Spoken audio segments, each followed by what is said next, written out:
Hey there, Sacred Stone Productions, Stephen Oswald. I want to show you guys, in the previous video I talked about down here, this fallen hemlock piece. And these are the boughs that I was able to take off of that piece that had fallen. And the original idea was to try to build a lean-to, and that didn't work too well. All the branches had like this bend in them, so I thought to myself, why not try to build a wigwam?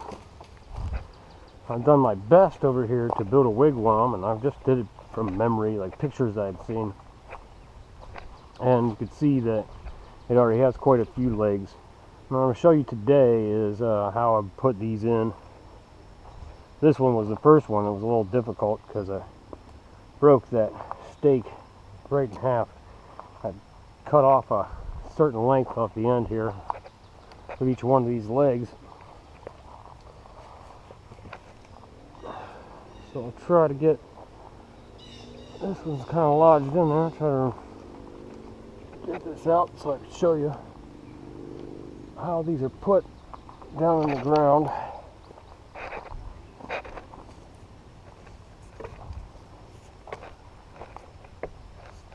So I'll start out by taking the end here and cutting a piece off with the saw. You see here on these, like this is in there, but this stake is what's keeping it held in there. Same with this one here, and it's somewhat of a learning process. I didn't think about it. I had to chamfer this end here on this one. Was probably one of the best poles I put in.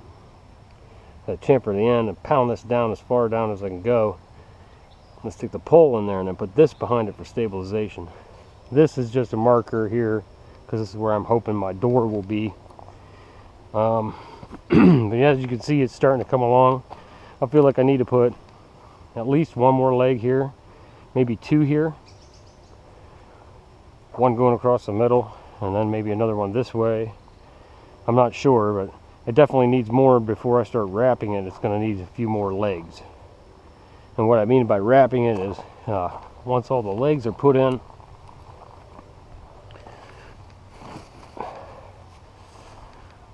I start putting it around like this, the ribs around the outside, stretching and pulling these around the outside so that they'll be bound here and all the way around. But anyway, I'll show you how these stakes, how I was able to build these. So basically what I'm going to do is cut almost the length of this saw, so be about right there.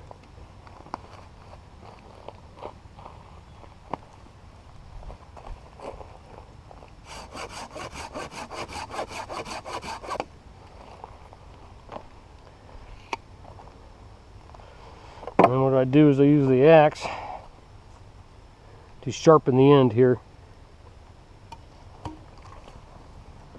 to somewhat of a sharp point. Doesn't exactly have to be razor sharp or like a nail, but I got this end's already kind of cut, so that's pretty easy while this stuff is still pretty green.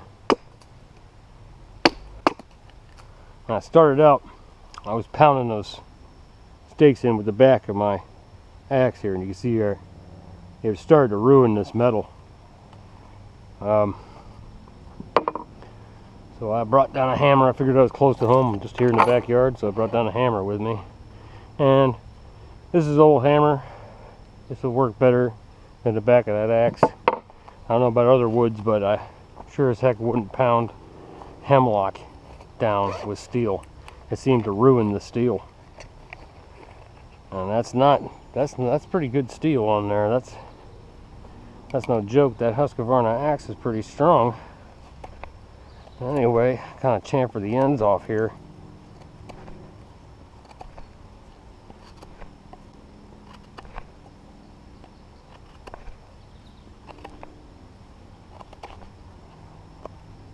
And I go around the outside here.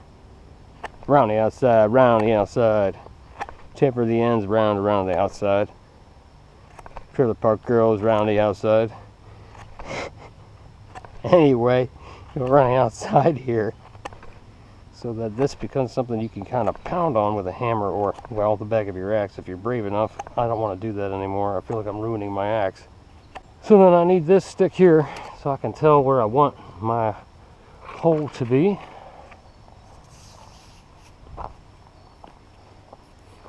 And I'd say probably about there. That'll do.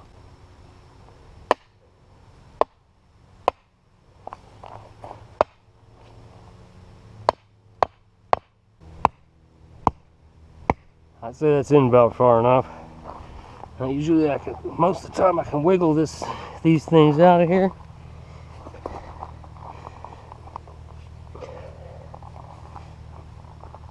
Sometimes I had to kind of knock them with the axe, and now I'm knocking it with the hammer. But there we go. That gives me a good hole.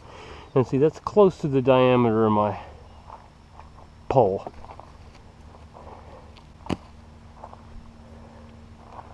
So this one's going to go right here.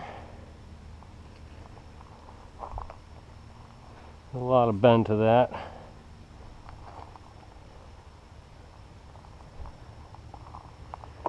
And I'll take this spike and I'll put it in the back here for stabilization like I did with the rest.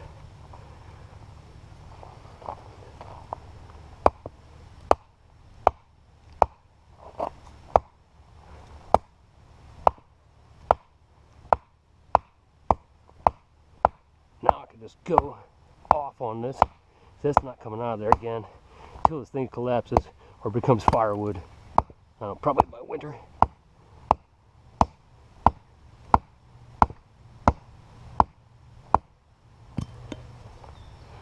You see it's in there pretty tight. It's not really moving anywhere. So now I have enough of these up here. I don't think I have to bind that with a binder. I could probably stick it in by moving it back.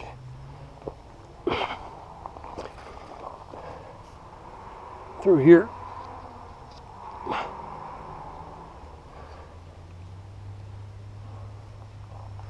Now if I can get another one, which maybe this one will work, I could put another hole over there and do the same thing.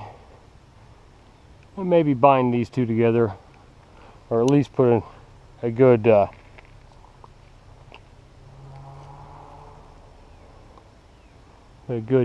wraps and fraps and put that in there.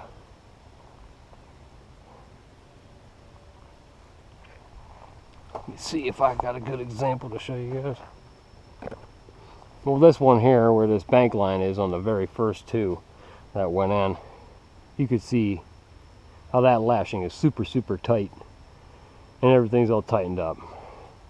As I went along, some of them weren't quite as nice, but you can see it's pretty stable all in all, and it's not even complete yet.